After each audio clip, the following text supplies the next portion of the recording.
সেখানে হাজির হয়নি, কারণ হাজির হলে কেউ বসিরহাটে টিকিট পাবে না। বসিরহাটে টিকিট পাওয়ার জন্য রানী রাসমণি রোডে মিটিং করছে। মাহি আরো ভালো বলবে। এখন আপনাদের সামনে বক্তব্য রাখবেন উত্তর 24 পরগনা জেলা সভাপতি, রাজ্য কমিটির সহ সভাপতি তাপস ব্যানার্জি।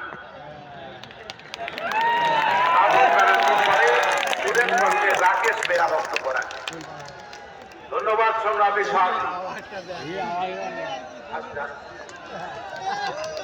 মঞ্চে উপবিষ্ট আমাদের নেতৃত্ব এবং চাইতে আজকের মঞ্চে বাংলার বাদ নেই।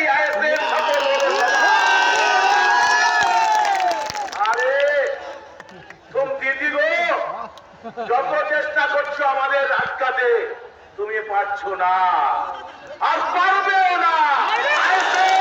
একটা এমন পাখি যে টিপ টিপ টিপ টিপ করে আবার জুড়ে ওঠে, তারা যত মারবে তত এসে পারবে। আমরা রাজনৈতিক ভাবে কিছু বিশ্বাস করি না। রাজনীতির মতন হবে, রাজনীতির লড়াই হবে মতদর্শগত সংগ্রাম। কিন্তু যারা এই অভয়া কাণ্ডকে সামনে নিয়ে হাজির হয়েছিলেন, যে এই তিলোত্তমার বিচারে কলকাতার রাজপথে ঝান্ডা ছাড়া মানুষের জনজোয়ার ঘটেছিল 14ই আগস্ট সারা পশ্চিমবঙ্গে, কিন্তু গতকাল আমরা লক্ষ্য করলাম যে অরাজনৈতিক ভাবে লড়াইয়ে কখনো জয় ছিনিয়ে নিয়ে আসা যায় না।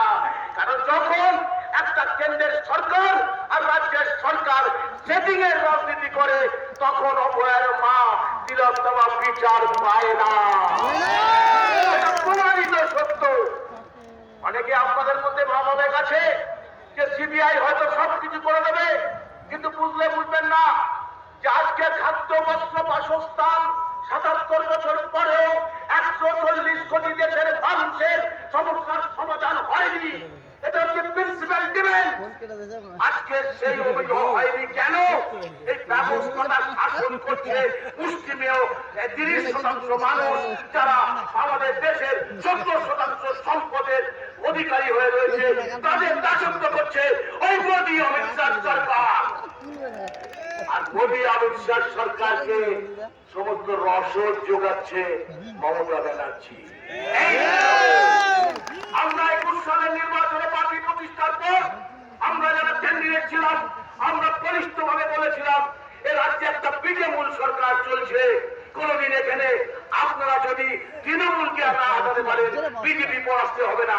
বিজেপিকে মূল শত্রু, সে বিজেপিকে আড়াল করে রেখেছে এই তৃণমূল সরকার। তাই আজকে যাতে বিজেপি বিরোধী যে অধিকার সমাবেশ, কেন্দ্রের সমস্ত কালাকানুনের বিরুদ্ধে যে অধিকার